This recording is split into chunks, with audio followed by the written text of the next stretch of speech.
बिल्कुल ध्यान से देखना इस वीडियो को, बहुत इंपॉर्टेंट जानकारी देने वाला हूँ डेटा के साथ, क्योंकि बिना डेटा के तो दिमाग में घुसता नहीं है सही चीज। देखो और समझो इस चीज को। ये जो डेटा यहाँ पे आपको स्क्रीन पे दिख रहा है वो है 30 जून 1999 से लेकर 31 अगस्त 2022 तक का। ये जो पूरा समय है, समझ रहे हो, मतलब पूरा पूरा 22 से 23 साल का डेटा है।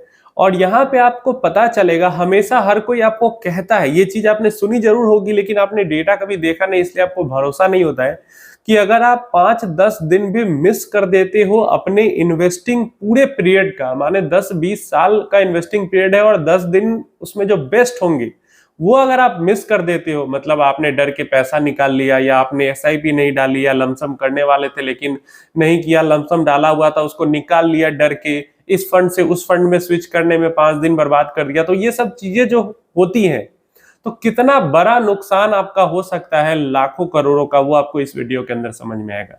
और ये सिर्फ हम 10 लाख के वैल्यू पे कैलकुलेट कर रहे हैं। अगर ये वैल्यू 20 लाख होगी, 50 लाख होगी, या 1 करोड़ होगी, उसको आप इधर से उधर मूव करते हो तब तो और ही बहुत ब्लंडर आप मिस्टेक कैसे करते हो, देखो समझो इस चीज को। जैसे 1999 के अंदर 10 लाख रुपए निफ्टी 50 इंडेक्स के अंदर इन्वेस्ट किए गए और उसको इंटायर पीरियड 2022 अगस्त तक छोड़ दिया गया, बीच में कोई छेड़छाड़ नहीं की गई, तो वो 10 लाख रुपए बढ़ के लगभग 2 करोड़ रुपए हो जाते।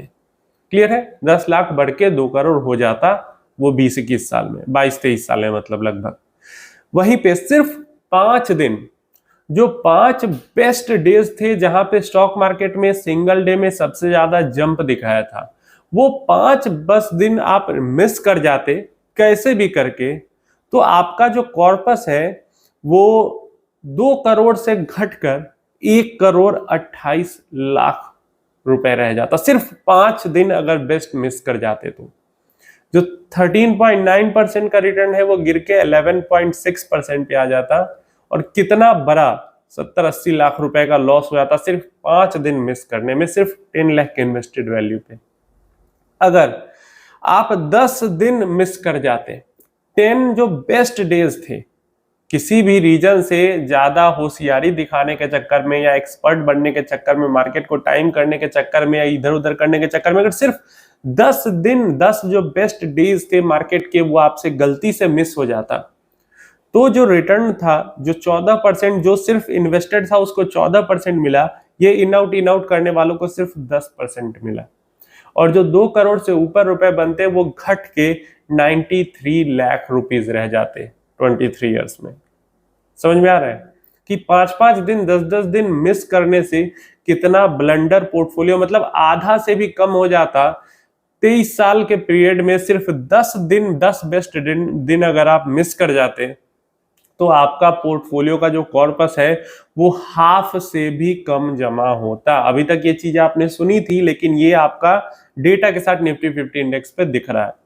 नेक्स्ट हम आते हैं, अगर 15 दिन 15 बेस्ट डेज अगर मिस हो जाते पिछले 22 साल में, 2022 से लेके और पीछे 1999 तक में, तो रिटर्न सिर्फ 8.7% का रह जाता और सिर्फ 69 लाख का ही कॉर्पस जमा हो जाता। कहां 2 करोड़, कहां सिर्फ और सिर्फ 69 लाख।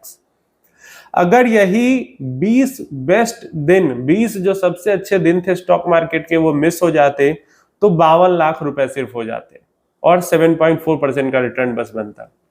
अगर 25 दिन हो जाते तो 6.2% का रिटर्न बनता और 40 लाख रुपीस बनते। और अगर 30 दिन, एक महीना जो बेस्ट 30 दिन थे 22 सालों में, 23 सालों में, वो अगर मिस हो जाते तो सिर्फ 5% का रिटर्न बनता और 31 लाख रुपए सिर्फ बनते। तो एक तो आपको ये डेटा क्या सिखाता है वो समझो।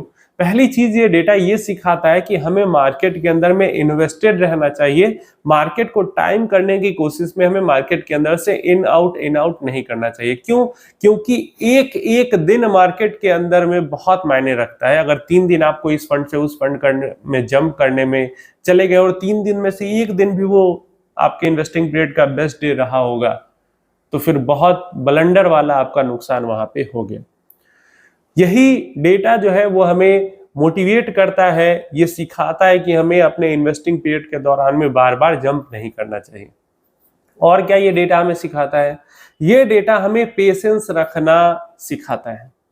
सिर्फ 22-23 साल के इन्वेस्टमेंट पीरियड में जो रिटर्न बना है वो सिर्फ 5% का बना है, और उसमें 30 अच्छे दिन, 30 बेस्ट दिन अगर उसमें जोड़ दिए जाए तो वो 5% का जो रिटर्न है वो 14% में तब्दील हो गया। तो इससे क्या हमें सीखने को मिलता है? इससे हमें ये सीखने को मिलता है कि आजकल जो लोग परेशान हो रहे हैं, 1 साल से रिटर्न नहीं बन रहा, ये नहीं हो रहा, वो नहीं हो रहा, इक्विटी के अंदर इन्वेस्ट कर लेते हैं और परेशान होने लगते हैं। तो इस डेटा से हमें ये सीखने को मिलता है कि मेजॉरिटी में जो टाइम है उसमें मार्केट या तो नीचे जाता रहता है या तो कंसोलिडेट करता रहता है इंडियन मार्केट। मतलब एवरेज बात करो तो 10 दिन में से मार्केट 1-2 दिन ही अच्छा करती है, 3-4 दिन नीचे जाती रहती है, 5-6 दिन अपना कंसोलिडेट करते रहती है। ये हमारे इंडियन मार्केट का हाल है। जो भी रिटर्न बनता है, जो भी कॉर्पस तैयार होता है, वो उन्हीं 1-2 दिन के अच्छे परफॉर्मेंस से होता है, और उसको अगर हम मिस कर जाएंगे तो फिर पूरा गेन हम मिस कर जाएंगे। इसीलिए हमें गिरावट के टाइम पे, परेशानी के टाइम पे, कंसोलिडेशन के टाइम पे भी इन्वेस्टेड रहना चाहिए। क्यों? क्योंकि हमें पता नहीं कि कब वो एक बेस्ट दिन आ जाएगा और हम मिस कर जाएंगे उसको।